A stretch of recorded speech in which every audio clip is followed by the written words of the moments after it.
Hello and welcome to our final webinar of the Fall Research to Practice Addressing Non-Point Source Pollution in Ohio webinar series. Please look for future webinars in our winter series beginning in January.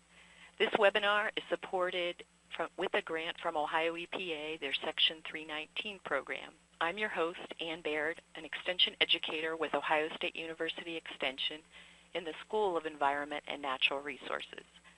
With an increased emphasis on reducing nutrient runoff, we thought it would be a good idea to explore research on the risk of phosphorus moving into water and the practices related to reducing that risk.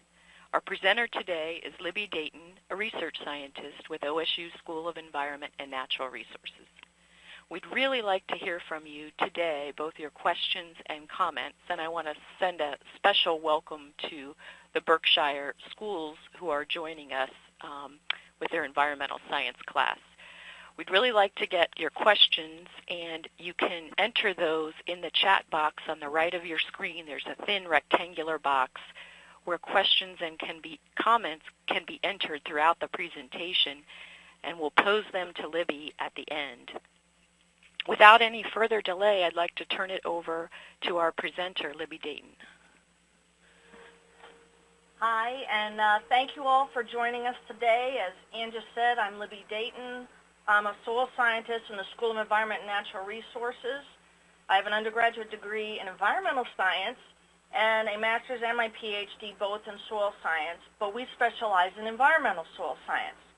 So today, I wanted to talk a little bit from the soils and the agricultural point of view about what we're doing and what's going on to mitigate some of these phosphorus issues.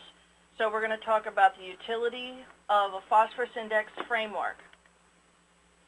So today we'll give a very brief overview of Ohio water quality issues because I know a lot of the other talks have focused on that. We're going to talk a little bit about the assessment tools that are used to predict the risk of phosphorus transport into surface waters.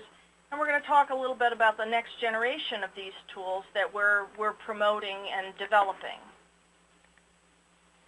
So not too surprising, I think you all know that phosphorus is the nutrient most often implicated in the degradation of fresh surface water quality. Excessive P loading promotes harmful algal blooms and fish kills and eutrophication. And this is a lovely picture of our very lovely Grand Lake St. Mary's. And I imagine you've all seen these pictures of these giant plumes of sediment coming into our Lake Erie and causing all these algal blooms, especially in the western Lake Erie Basin. And this is getting to be an annual spring event, and it's getting worse as time goes on. But before we launch into the problems, let's talk about some of the good news. This is some data from the Heidelberg University that does monitoring in the Maumee River and the Sandusky as the rivers come into the western Lake Erie Basin. And they've been doing this monitoring since 1975. This data is 1975 to 2005.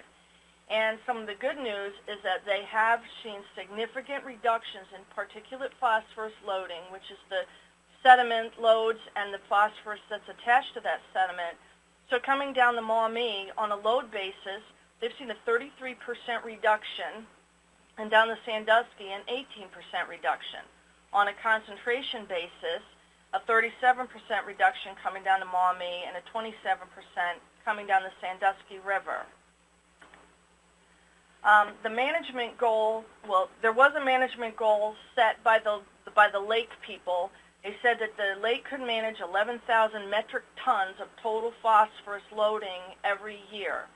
So that goal of 11,000 metric tons from all P sources was first met in the mid-1980s and has been met since then more years than not. It's been said that this is a direct result with the expected benefits of erosion control practices that were implemented, such as there was a big push to do reduced tillage in that watershed and also to install filter strips. And these were two big initiatives by federal and state USDA conservation programs. Another trend is that the phosphorus fertilizer sales in Ohio As you can see, this again goes from 1955 all the way to 2007. And as you can see that especially when we started paying attention to phosphorus in the 2000s and more recently, as we get up into these later years where we were really focusing on phosphorus problems, fertilizer sales have dropped off, and we'd like to think it's because people are paying closer attention.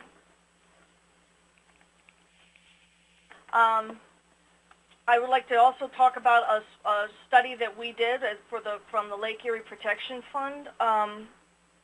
Funded a study where we examined historical soil test phosphorus data around Ohio. And we were asking the question, do we have a problem with soil test values in Ohio? Now, for those of you who may not be familiar with agriculture, soil test phosphorus is a measure that farmers use to decide whether or not their corn crop or their soybeans needs fertilizer or not. Do they have enough nutrient in the soil to grow their crop? Do they have too much, or do they have not enough? And so they test their soil, and we call that soil test P, to make those determinations. So we were hearing a lot about, Ohio soils are saturated with phosphorus. So what we did was we contacted the major soil test labs in Ohio, and they very graciously opened up all their data for all the soil test phosphorus measures they had done for Ohio going back to 1995. We collected data from 50 Ohio counties, and we ended up collecting 1,006,000 soil test P data points. So we're actually still going through all that data, but what we found was that soil test P levels are in fact trending downward in many counties, or remaining relatively unchanged. 22% of the counties surveyed showed downward trend, which we considered was a reduction of at least 10 milligram per kilogram in soil test phosphorus, which is equivalent to 10 part per million in soil test phosphorus. No county showed any increasing trends in soil test phosphorus. So this is what the state looks like. As we put these data, we mapped all this data, and these are mapped by zip code.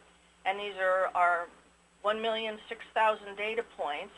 And just to give you a little orientation, down here, as you can see how the colors are coded, but what these mean, these are in milligram per kilogram soil test phosphorus. For a crop sufficiency, to grow a crop, the absolute minimum that you need is 30 milligram per kilogram. And we've considered the crop critical zone, because you want to have a little bit of safety net, to be approximately 60 milligrams per kilogram of soil test phosphorus. So as you can see from how we're coming out in the state, we have a few areas that are higher than those critical zones, and of course they're in those difficult watersheds of Grand Lake St. Mary's and feeding into the western Lake Erie Basin. But across the state, really not too bad. We're in a lot of the crop sufficiency range. It doesn't look terrible. The white counties were counties where we had no data. So back to the trending, and this might be a little bit confusing, but we graphed this data by year. We've graphed the median, the percentiles for all the data across the years. And the important thing to see here is that from when we started, we are trending down. Even at the low end, from the first year, we are trending down. So we are seeing the downward trend, and what this is telling us that, for example, this is about 100, and it's this color, so that means that is this color, that means 100 milligram per kilogram, which would be considered a little bit high, but 80% of the soil test values were below 100 milligram per kilogram. So again, we're trending down, and it doesn't look terrible.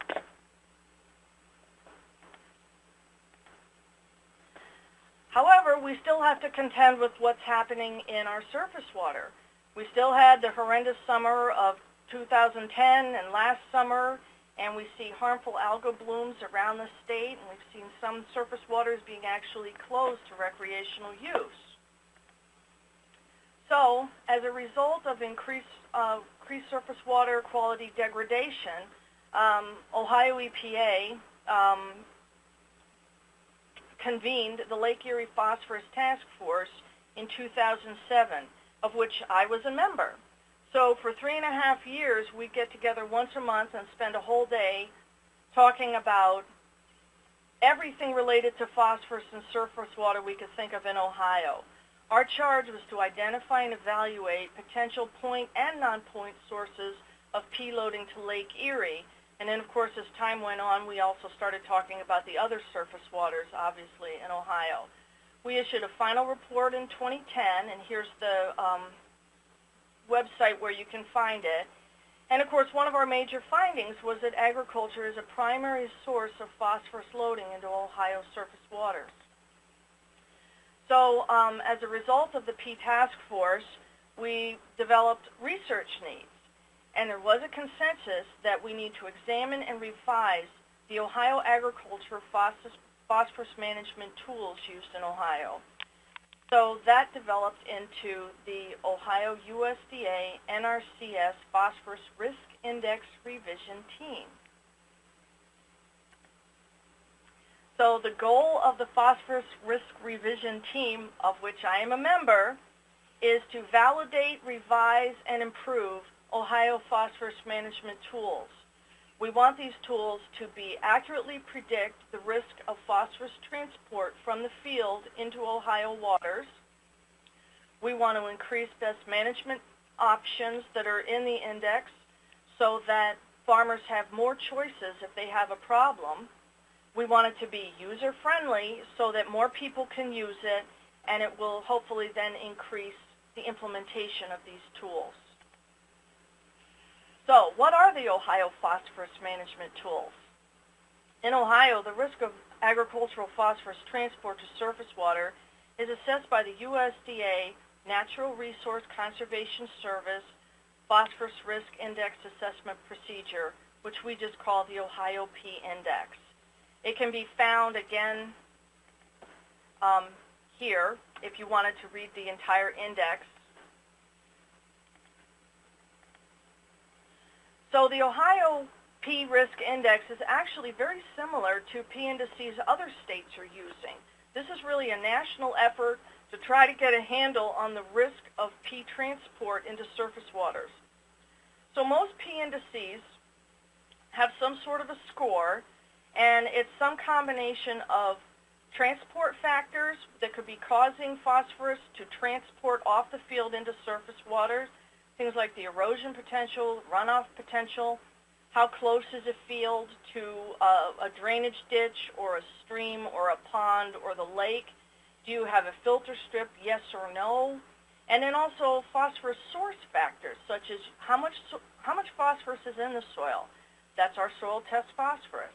How much fertilizer is a farmer planning to use in a given year?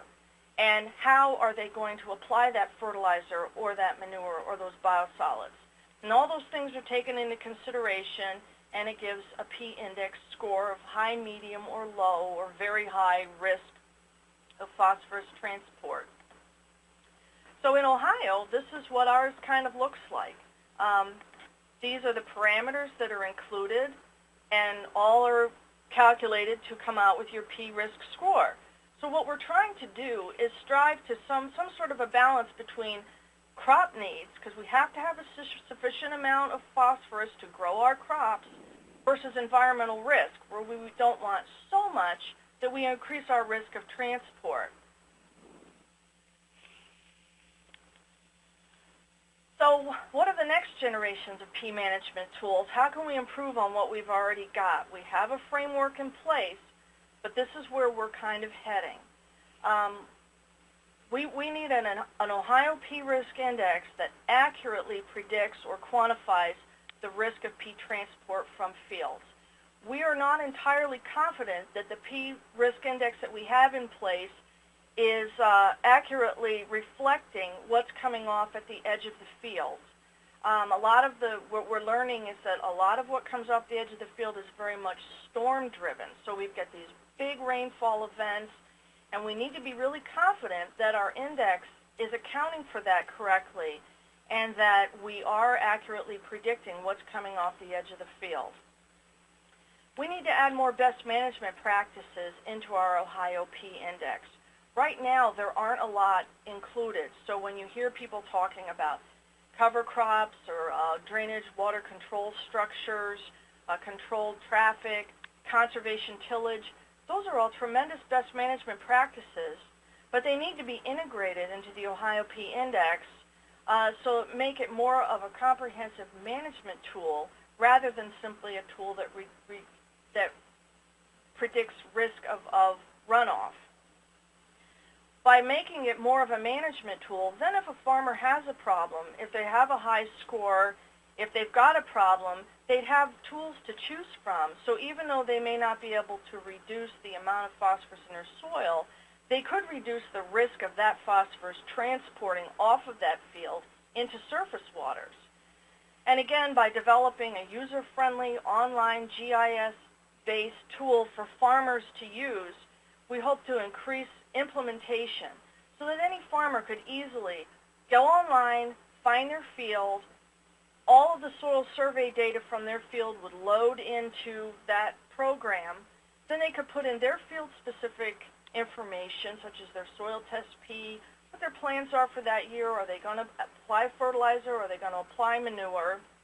Push a button, and their risk score would be calculated for them simply. And we're hoping if we make it easy, it will increase the implementation of the tools. So this is where we want to head. We see what we've got. These are all the things that are included right now. But we want to start including a lot of other best management practice, make them an option that can be chosen to increase the farmer's ability to manage each field and what's coming off each field. So what would that mean, and how do we propose to accomplish these goals? We've recently launched a project, and it's a project that's growing. We have a lot of support from state agencies, from Ohio EPA, from the Lake Erie Commission, from the Sea Grant, from the USDA. And what we're doing is we want to launch a project that would be the validation revision of the Ohio P Risk Index. And we want to do this using field scale, edge of field monitoring data. So what will we be monitoring? We would be monitoring edge of field endpoints, which would be the runoff, surface runoff water, as well as what's coming out the drain tiles at the edge of field at the field scale. These edge of field endpoints need to be directly related to the Ohio P Risk Index score. And if they're not, we need to revise the index so that they will be. So we need to ensure that there is a relationship between the P Index score and these edge of field endpoints. So what are these edge of field nutrient concerns again? The drain tile, huge issue, especially in Ohio where I think like 60% of our farm fields are drained. And then of course this constant problem of surface runoff. So how are we going to do this? So we have samplers set up to collect a little sample out of each of these components, and then we can measure the concentration and the load of phosphorus moving off of these fields for every rain event across an entire year. We can then calculate not only on a concentration basis, but we can calculate the load of phosphorus that is moved off of that field across an entire yield. And then we will be relating that edge of field data to all of the infield management tools that are being used. All of the best management practices, all the soils data, and then everything that feeds into the Ohio P Index score so that we can make sure that our Ohio P Index score is in fact reflective of what's going on in the field and what's coming off the field. And I just included a little photos of our setups so you can see how we're collecting every drop of water that comes off a field. So that was a fast tour through Ohio agriculture. So what we're really shooting for is a validated and quantitative Ohio P Index and that depends on relating the infield soil and management parameters with the edge of field runoff and drainage P concentrations and load over time across the year. While initially the P index was used simply to assess the risk of P transport, it can be developed and modified to also evaluate alternative management practices, and that can be used for planning and for management to actually reduce the risk score, to reduce the risk of phosphorus transport for fields that are already having a problem. But once revised, the P risk index will only be affected if it is routinely utilized on every farm field, and that will require a tremendous initiative to promote the use of the practice and to work with farmers so that we make it easy for them to do so. So that was a quick hit. So, thank you, and I'm open to any questions.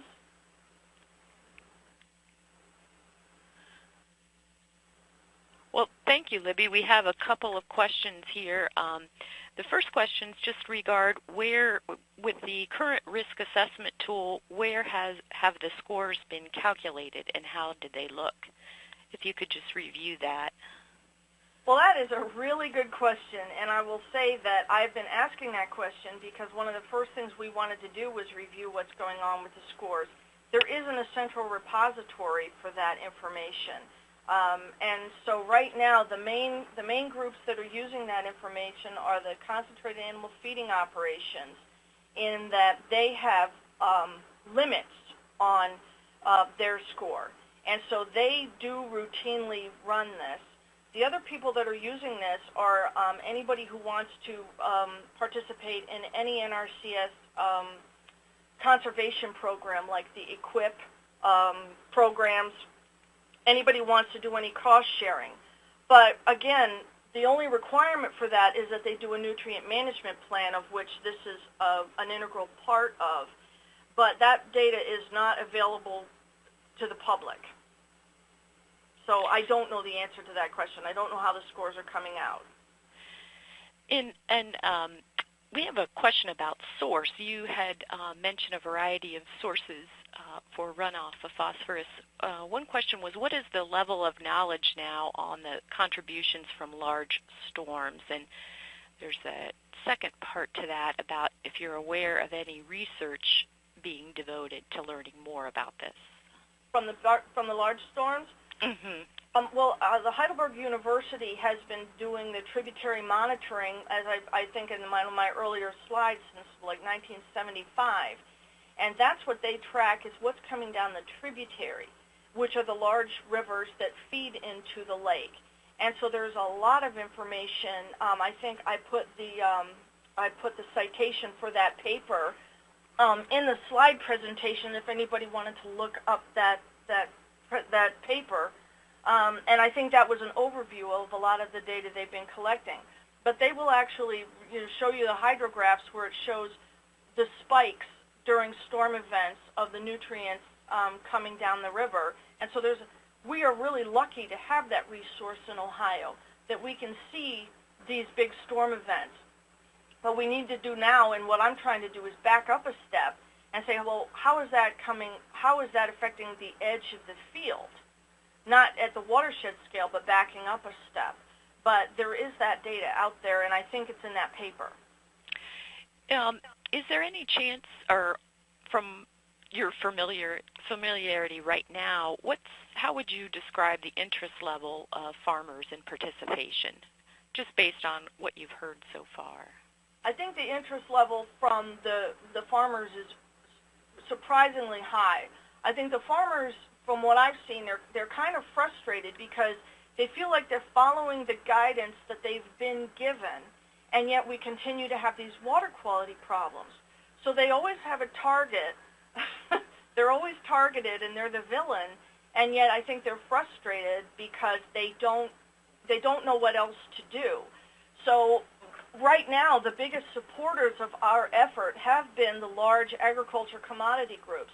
The funding from this project so far is coming from the Ohio Soybean Council, and the reason is their board was very excited about this project because their membership is struggling with this problem.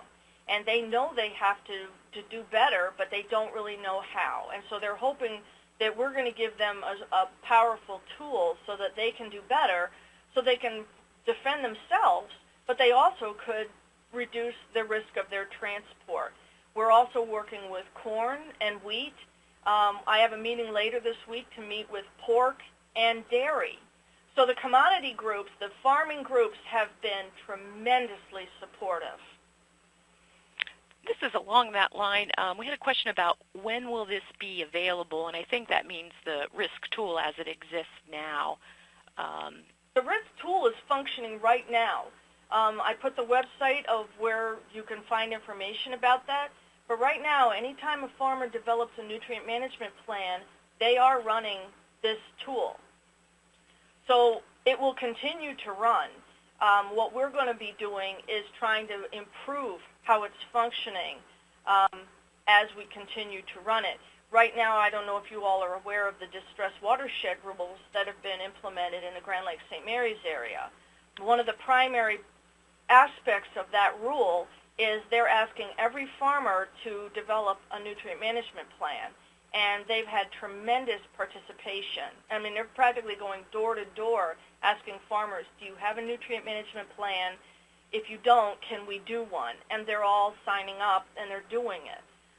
So this is the current index is what they're running. And as we improve it, hopefully it will be functioning even better. Thanks, Libby. We had a question about the soil test results. Would there be any chance that those could be biased due to the self-selection of farmers that are interested in enough to take the time and money to do soil testing? And yes. Have you thought about accounting for this? That was a question related to testing. Well, that is of course a concern. I mean, I think that the data is incredibly interesting because it's the most comprehensive thing we have. But of course, that does mean that it is the people who are soil testing. Now, the one step beyond that, and something that we are pursuing, is I keep asking some of our Ohio Extension agents who work with farmers all the time, I said, well, how many people are soil testing? And their feeling is a lot. But that, I mean, like, greater than 80% of farmers are doing some soil testing. Does that mean they're doing every field every year? Maybe not, and maybe they don't need to. But they feel like the data is probably fairly representative of what's going on in the state. Now, you're always going to have the bad apples. But what we're trying to do is separate out. One of the things, the ongoing questions, is how much are the bad apples influencing what's going on? And I think we're going to know that more, as the earlier question is like, once we start tracking more, how are the nutrient management plans? What is the general risk score? And looking at more of the soil test data so that we could see what's on average, how is agriculture doing? And then that might point out with the bad apples a little bit more. Are they really skewing this? And it's early days yet to know the answer to that question. Yeah, we've got a question from Berkshire High School. They're located at the headwaters for the Cuyahoga River, and they wanted to know a little bit more about what makes phosphorus so bad. Well, that is a very good question, and also I think that really hits it on the head there. Phosphorus really isn't bad. It is a major nutrient that's required for all plants to grow. What makes it difficult is only when it transports into fresh water. And that's because in fresh water, usually there isn't a lot of dissolved phosphorus. And again, because phosphorus makes plants grow, it makes algae grow because water plants are plants too that need phosphorus. So the only time it gets difficult is when you get this excessive amount of nutrient in fresh surface water, and then the algae start growing like crazy, and you get the big blooms, and then they cause problems. So it's not that phosphorus is bad. It's just like anything else. Too much of a good thing is bad.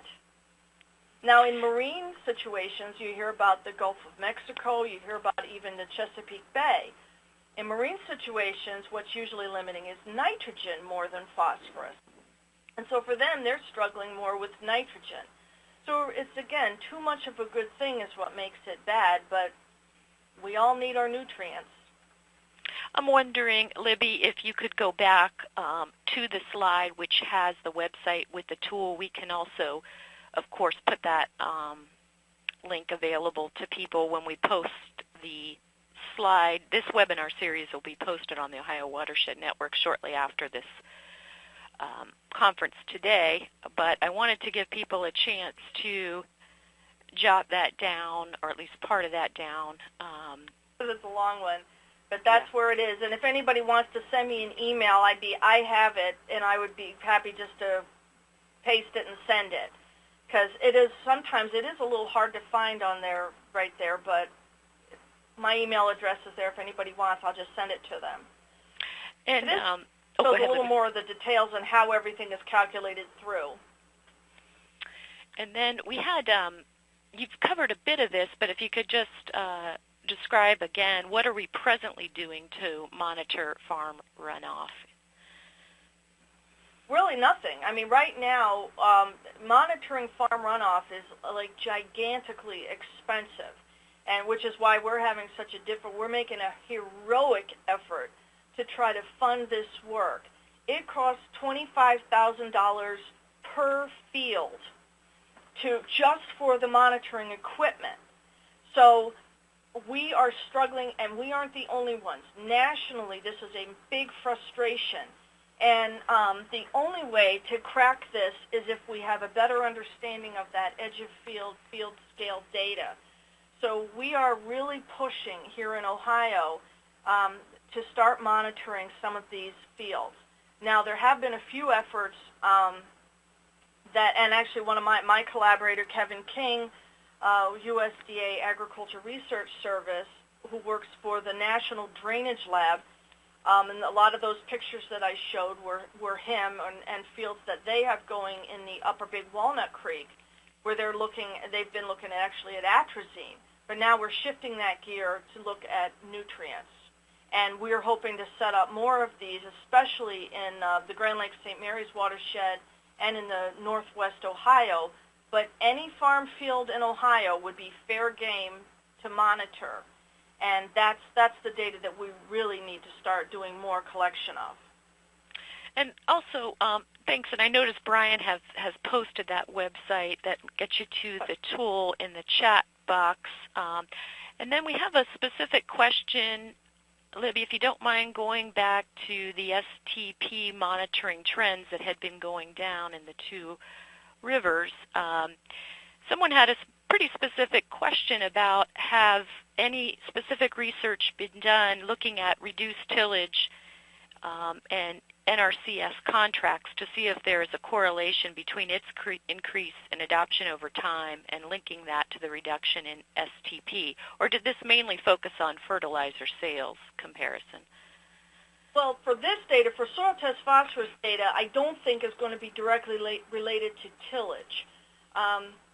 Really, soil test phosphorus is going to be related completely to how much fertilizer or manure or biosolids a farmer is adding to his soil every year. I think would be more of a direct relationship. Where the reduced tillage comes in and is really important is in that it increases the soil infiltration and it reduces, so we're hoping that it reduces erosion and it will reduce the runoff. But I don't know that it would be directly affect soil test values. And as a follow-up to that, is there anybody or looking at any control sites to see if the decrease in the STP is potentially a result of some other process? Soil test phosphorus is very slow to shift. Phosphorus is extremely stable in the soil, and I would also point out that the soil test that's used for this only measures a small fraction of the total amount of phosphorus in a soil. So to watch phosphorus dissipate in a soil would take 100 years. And it's not so much that it would go away, it's that it would slowly start to transform into less soluble mineral forms. So it would be a tough thing to track that way, but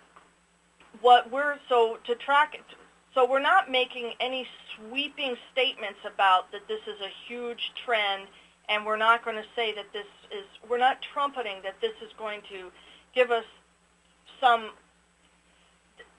that it's definitely a reflection that farmers are applying less fertilizer or manure, at least not yet. We were just happy to see that it wasn't trending up,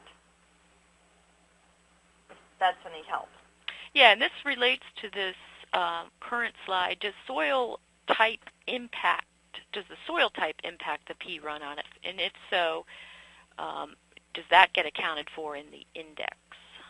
So the question is, does soil type impact runoff? Yeah, phosphorus runoff. To some limited extent it may, just in terms of does it affect infiltration, because if you have poor infiltration, you can expect that you would have a greater amount of rain is going to be in surface runoff. Now, alternative to that, if you have really high infiltration, does that mean you're going to have more infiltrating, but then it may increase what's coming out the drain tile? So to that extent, it's not even so, it could be the soil type, but it could also be the soil management. Because even if you have a high clay soil and you think you'd have a ton of surface runoff, if you adopt no-till or you've got cover crops or you're doing things so that you're increasing your infiltration, you can reduce surface runoff. Some of these, we think we can mitigate some of these transport forces. And so those things are indirectly at least accounted for to some extent in the P index now, and we want to focus more on those in some of the BMPs, best management practices, we want to look at that we could also include.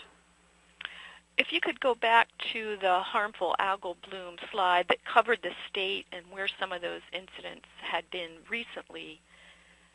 Okay, I think that was this way. Here it is. Specifically, this was the summer of 2010, and this was put out by Ohio EPA. Yeah. We have a question, I think relates to this. In Geauga County, we had a question about why they were indicated on the map. I think these were small lakes or ponds that maybe they had a bloom of some sort that Ohio EPA thought was somehow harmful. So I don't know most of these, and again, I'm not an in-lake person. Can we assume that increased P levels contribute to the problem of harmful algal blooms? I think that it is one of the major factors, but it's not P alone. I mean, algae needs carbon, it needs nitrogen, it needs all the micronutrients, it needs the correct amount of sunlight, it needs water temperature. There's a lot of factors, but unfortunately in surface water, sometimes what tips the scale that goes the difference between normal algae and an actual bloom would be an increase in dissolved phosphorus. We have an interesting question about policy and regulation. Somebody wanted to know your thoughts on the government looking into monitoring the use and sales of fertilizers using phosphorus. Well, monitoring and regulating.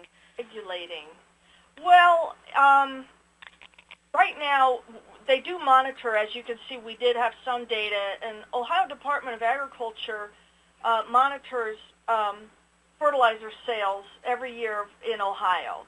And I think they're actually going to start looking at it more specifically they're going to start doing it even by county to the best that they can. But I don't know about regulating fertilizer sales. I think that regulating is a big word. Right now, the way agriculture phosphorus or all agriculture fertilizer is managed, is this concept of dose response. And so what we have is we have the tri-state fertilizer recommendations, which is run through Ohio State University's Ohio State Extension. And those have put out the fertilizer recommendations for every crop. What do you need in the soil to grow a 100% sufficiency for your crop? And so that goes back to the soil testing. So a farmer does their soil test, and then they compare it to the tri-state recommendations, and that's how they determine whether or not they need to add fertilizer that year and how much fertilizer they need to add. And so what we were promoting very strongly is if farmers would follow those recommendations, I think that would help a lot with this. But from the soil test data, it doesn't look like they're doing a terrible job. They are very closely within that range of crop sufficiency, and there aren't that many areas where they're way outside that range. So they're not doing a terrible job. It's just that there's something like 4 million acres of agriculture in Ohio, so the sheer magnitude does make this more difficult. Thanks, Libby, for that. We had just a comment from one of our participants that Geauga County is due to complete a TMDL study for the Chagrin and also Bass Lake. So I wanted to just add that. And we had some specific BMP questions come in. If you could talk about directing tile or surface water from fields to existing buffers, are there hopes that that can be one of those practices that can be effective? I think that if you could direct drainage water onto land or into a catchment or something, yes, I think that could be very effective. And I know that there's a big program here at Ohio State to do what they're calling the two-stage ditch, which I think is part of that sort of an idea. We've also moving water into constructed wetlands. It's just the geography sometimes makes that difficult. But I think that wherever that could happen, I think that anytime you slow down the water and you increase its interaction with soil, I think that that will be beneficial, especially to remove the sediment load. So, yeah, I would be a proponent of that. It's just the logistics of it, some places are difficult. This is a bit outside the specific talk, but someone asked about the toxins released by blue-green algae, or what if you could just comment briefly on the harm that those can do to humans. Well, now you're really getting outside of my realm, yeah. Because the only thing that I know about those things is from when I sit in the audience and the in-lake people are talking. And from what I understand, they're releasing a toxin called microcystin, and it is a neurotoxin. So at high concentrations, it can be very, very, very, very, very dangerous and cause death, which is why in Grand Lake St. Mary's, they actually closed the lake and nobody was even allowed to touch the water. So at really high levels, it's very bad, but we are very lucky that we've got people monitoring our waters and alerting us when there's a problem, and they have big safety factors built in, so they're keeping us away from waters that are dangerous. But I really don't know a lot about that. The Ohio EPA has an excellent website addressing that, as well as the Health Department and Ohio Sea Grant. So we'll make sure we get those up on the website as well, where you can go to get this webinar. I do want to add a question about collaboration with other universities. Are there other land-grant or universities working on the P-Index? Nationally, the P-Index, in 1993, the USDA mandated the states to come up with P management tools for the farmers. And that's when the P-Index first started. People started using this index framework because of the flexibility. That way, all different types of farms should find management tools that fit their particular process. So that has been the purview of the USDA Natural Resource Conservation Service and the land-grant university in every state. So believe me, every state is struggling with this issue, some more than others. The ones that are like us, that have a lot of rain and sensitive water bodies. We're struggling more than a state like, Oklahoma. They don't have this big problem. But there are a lot of land-grant universities and groups working very hard on this subject, and we do collaborate where we can. With regards to practices, someone wanted to know your opinion on this issue of phosphorus running and till and no-till farming. If you could just touch on that a bit more. Till or no-till farming and how it affects runoff? Yes. I think that no-till or reduced tillage, conservation tillage, I think is probably a really good practice, because anything that reduces erosion does a tremendous job of keeping phosphorus on the field just by keeping the soil on the field. Phosphorus binds very tightly to soil, so if you have soil particles moving into the streams, they're taking phosphorus along with them. Now, it may or may not do a lot there is a small component of soil phosphorus that's actually dissolved in water. As long as the water's moving, the dissolved component continues to move with the water, whether it's coming out the drain tile or it's coming off the surface. But I still think that a no-till or a conservation tillage system probably does a tremendous amount to reduce transport of phosphorus.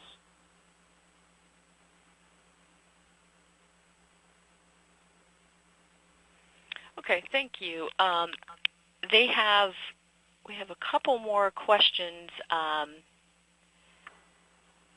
We have the folks at Grand Lake St. Mary's just want to let us know they would be happy to take any questions or concerns on that, and the park manager or the Laura Walker would be good people to coordinate with on that, so I'll make sure we get their information up on the website as well. As far as alternatives go to help reduce phosphorus runoff, one was, what alternative fertilizers can we use, or is there such a thing? An alternative to phosphorus fertilizer? Yes. I really think that as long as, I don't think we would have to come up with an alternative fertilizer. There has been some talk about going to more of a slow-release fertilizer, but what a lot of people don't understand about soil and phosphorus is soil makes phosphorus a slow-release fertilizer because phosphorus binds very, very tightly to soil. So as long as you're not over-applying, you should be okay. As long as you're following the tri-state recommendations, that's probably the best thing you can do, is don't over-apply. I think for people where it's already kind of too high, what we're recommending is don't apply anymore, and then every year your crop will take some of it off. But I don't have a problem with the fertilizers that people are using. I think and then we're really focusing on how that nutrient is applied, because, for example, if it's just broadcast on the surface, then when the rain comes, a lot of that just rinses right off. So we're really promoting that farmers incorporate that into their soil to some extent, so that you have that fertilizer soil interaction, and that will, I think, go a very long way to reducing the amount that runs off or comes through the drain tile. So we really need to increase the soil fertilizer contact. Have there been any talks about ways to reduce the edge of field monitoring costs? And what are some of the current aspects that hold that price so high? The price is high because of the sampling equipment, which I showed pictures of, is pretty expensive, and you also have all the fluming because you have to direct the water into your sampling equipment. And then, of course, that means every single time it rains, you have to put somebody into a truck and run out to the watershed to collect all those samples. So you get into a lot of transportation. Now, there are possibly some less expensive sampling equipment, but we are trying to fit in with what's being done nationally so that the data would be comparable so that we can share data. If we do a poor job of collecting our edge of field sample, our data wouldn't be compatible with what other people are doing. So we're trying to come up with kind of a systematic way that's really comprehensive And the nice thing about the samplers that we're trying to use is that they won't take just one sample with each rainfall.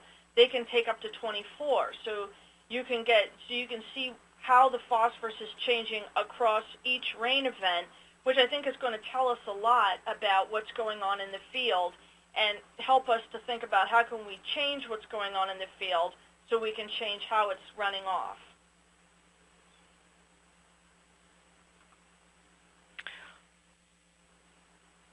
Well, thanks so much, Libby. I'd like to just close. If you have any, we have a pretty actively participating group of students, and if you had any suggestions for them on areas to study that you think are most promising, I wonder if you'd kind of close with that. Well, I would say if you guys are environmental scientists, if you're taking an environmental science class, I would say focus on the science. Focus on the science, focus on the science. Stick to the fundamentals, because that's what controls all of these processes. These processes are part of nature. It's Mother Nature and how we're interacting with it. So if you focus on the basics, then I think that it will give you a better understanding than when there's a problem of how to solve the problem. But if you don't understand the fundamentals, then it's very difficult to think about how to solve a problem when one is presented to you. So science, science, science. Well, with that, I do want to thank all of our participants and Libby, especially today, for a great presentation and a lot of time for questions. I noticed Brian has, he's just posted the evaluation again. This is very short. Should only take a minute or two, and you'll have the opportunity to give us ideas for future webinars. So we don't have the winter schedule set up yet completely. We'd love to get your suggestions for ideas for our Research to Practice series, Reducing Non-Point Source Pollution in Ohio. I have a couple of phone numbers I'm going to post in the chat, so this will be up here for a little bit. One is to Brian Miller and one is to Laura Walker. They're both at the Grand Lake St. Mary's. And if you have questions about that, especially the harmful algal bloom issue there, they would be the people to talk with. So we'll get that up, and please link to the evaluation now. Take a couple minutes to fill that out. And with that, thank you, everybody. That concludes our webinar. Have a great afternoon, and we'll look forward to seeing you in January. Bye-bye.